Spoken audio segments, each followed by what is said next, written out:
the Indianapolis City County Council has remained committed to identifying resources, programs, and initiatives to help families throughout the entire community. It goes without saying, all of our residents, everyone in our city who are of working age, whether they work for the public or private sectors, deserve to earn a wage that will ensure that they support themselves and their families. During tonight's City County Council meeting, we will introduce proposal number 92. The proposal will lay the foundation for ensuring that all city and county employees are paid a livable wage, as deemed appropriate by the City of Indianapolis. Our city is changing. The cost of living is changing. And as a city, we must make every effort to pay employees who support the city and who work for our city a fair and equitable wage for their services. Our agenda for this morning is as follows. You will hear first from our City County President, Maggie Lewis, who will share the details about Proposal 92. President Lewis will then be followed by Jessica Frazier. She's the Executive Director of the Institute for Working Families. Then Council Vice President Zach Adamson will follow with a brief overview of our partners who helped research the proposal for us. He'll be followed by President Lewis once again for final comments, and then Council Chairman Bob Osley will lead our Q&A. Ladies and gentlemen, President Maggie Lewis. Good morning. Again, thank you for being here this morning. I have been on the council 2 terms now, and a livable wage continues to be a major issue for us. Proposal number 92 sets the city county on a path that provides a livable wage for all city county employees. It also sets the tone on how local government treats our employees. We cannot in good conscience have city county employees relying on public assistance to take care of themselves and their families. They too are conducting the work of the people and deserve to be compensated accordingly. So let's take care of home first. Let me add that Proposal 92 sets an expectation for those interested in doing business with the city of Indianapolis. You should know that Proposal 92 will impact the lives of approximately 365 employees. The total budget impact is $450,000 across all agencies, and with a budget of $1 billion plus, I believe that this is doable. If this proposal is passed by my colleagues, the increase would start on October 1. In addition, the delay in time will allow the council CFO and our controller to have additional conversations about the numbers to ensure that employees are not making more than their supervisors, and also making sure that we are not placing them in a worse situation financially. I believe the proposal is common sense. We owe it to our city county employees and their families to ensure that they have a livable wage. Thank you.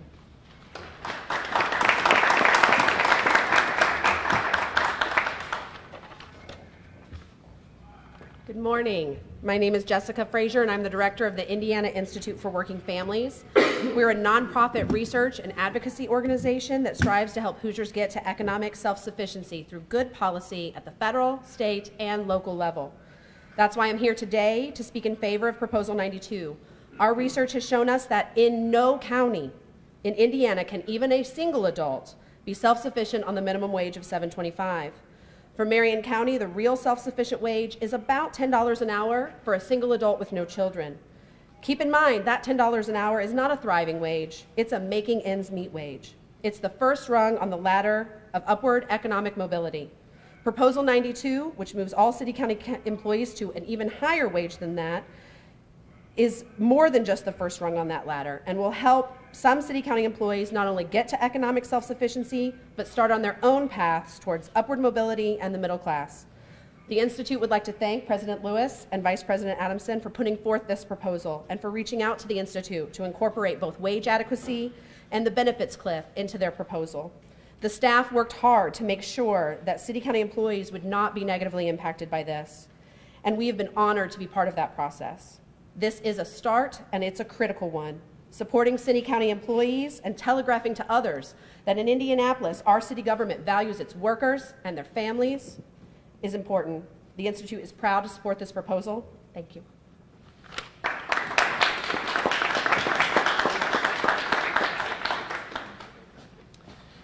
Thank you, Jessica, and good morning, everyone. It is a firm belief of this council that no one who works a full-time job should struggle to feed their families. Our partners share that belief, and Proposal 92 moves the city to that end. As you have heard, there has been a lot of research and planning that went into the crafting of Proposal 92. Our friends at the Institute for Working Families have provided invaluable insight to issues impacting the cost of living within Marion County and walked us through the issues that we need to consider in our recommendations. We did not just land on this dollar amount arbitrarily or randomly. We explored various recommendations and took into consideration our goal of moving our city-county employees to self-sufficiency. Also helping us with our research were representatives from SEIU, Healthcare Indiana. SEIU is the fastest growing union of healthcare, childcare, home care, and nursing home care workers in the Midwest. They have been advocating for living wages and to raise the minimum wage across the states and nationally. Since, as President Lewis stated, we need to start that process at home, SEIU has helped us see the big picture and reinforced why it is imperative that we begin that process now and remain steadfast in encouraging those who do business with the city to join our efforts. It is our hope that after seeing the impact on a city-county level, it will inspire others to join our efforts in paying employees a fair and equitable wage. Thank you.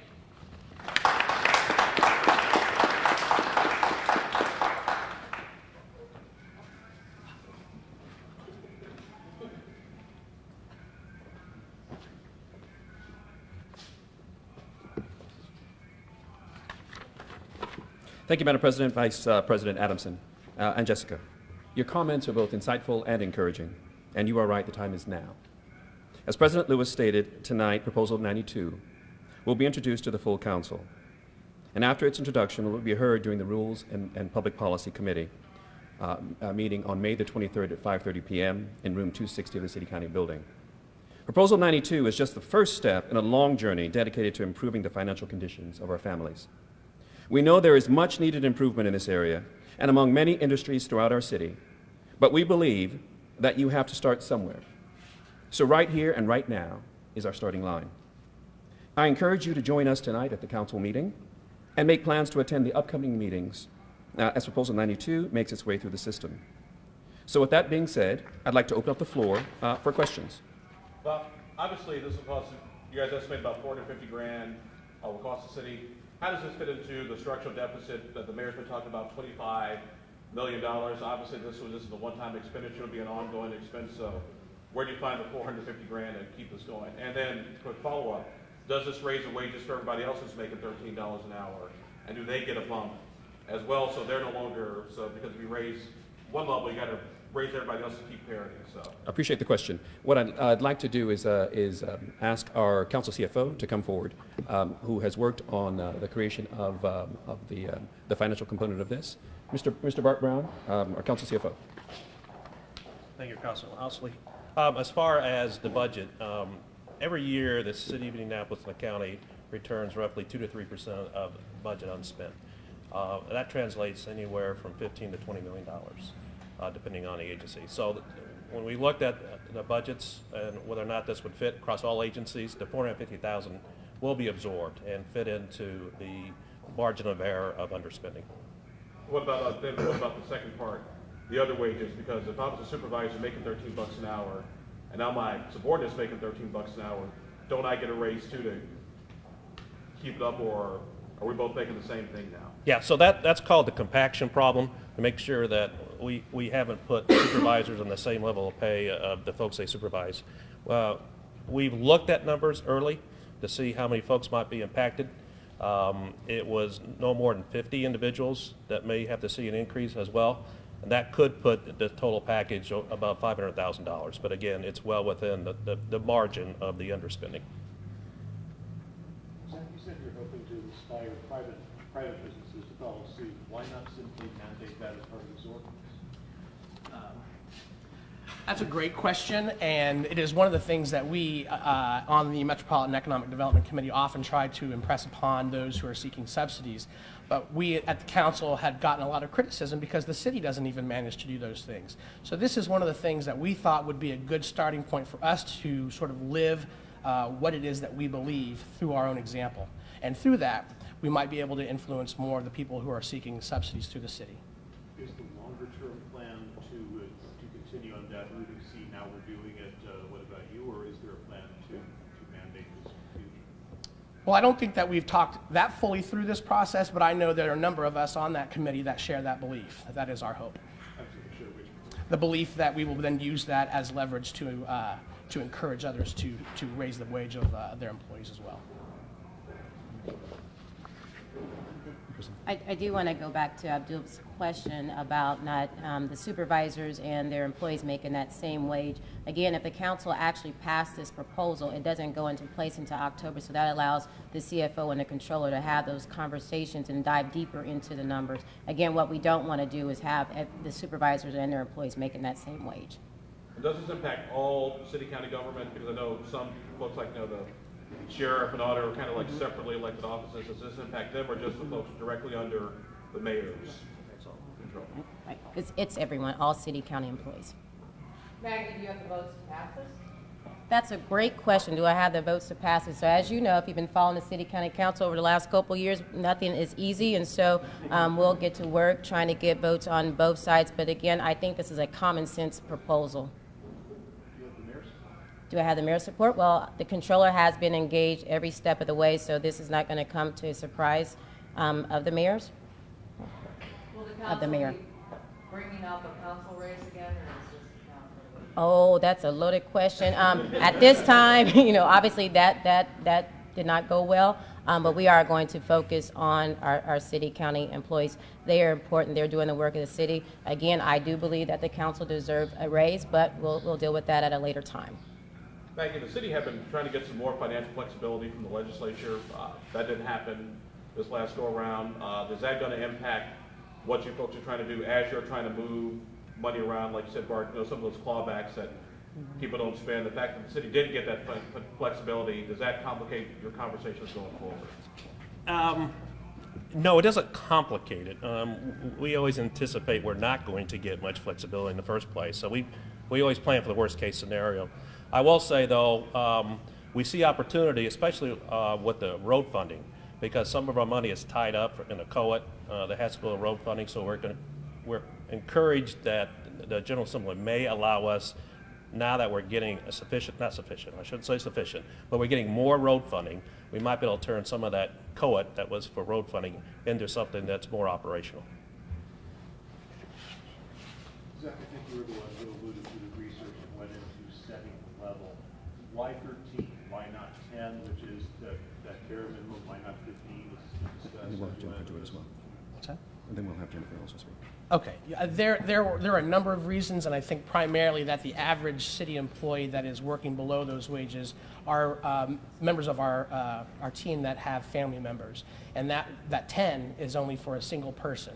And so we wanted to make sure that not only do they make that living wage, but also don't lose benefits that go along with living below a certain level, like child care or assistance and other means. So that $13 level was what brought people up to a level that if they did lose those benefits, it wouldn't actually mean less income for them. And this is only full-time employees, right? Full-time, yeah. Right. Just a moment. Let's have Jessica answer the question as well. So, Vice President Adamson, you've been reading my research, and I think you did a really great job answering that question. That is essentially it. We wanted $10 an hour is a single adult with no dependents in their household. So we wanted to make sure that people who have children, and especially if they might be a single mom with a couple of kids, would be getting closer to that livable wage as well. But we also wanted to be mindful of where those public support benefit cliffs happen, where a very small raise can end up being a large loss in resources. So that was where we found the sort of tipping point line. This question may have already been asked, and I apologize, but why many cities have passed minimum wage increases over the last few years, including Seattle and some other cities. Why does this only apply to city employees? Why not just change minimum wage for all workers? Madam President. It's real simple. The council doesn't have the authority to do that, and so we're focusing on city county employees. More precisely, there is actually a state law that prohibits that. That the state has preempted any municipality from raising minimum wage. Additional questions? How do you guys compare to surrounding cities? Have you done some research? Sure. Jessica?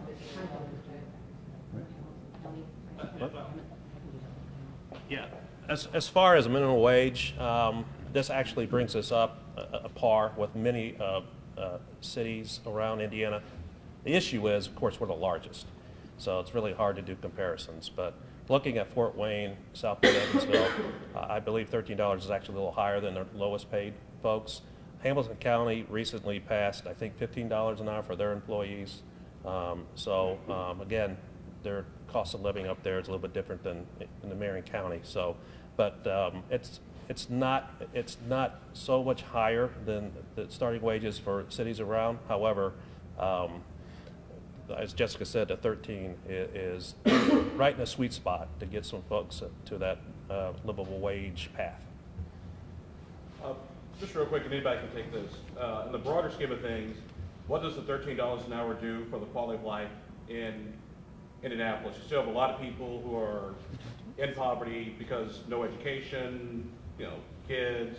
We have a juvenile homicide issue that's starting to skyrocket again. So at the end of the day, what does this do for more than just those 357 city employees?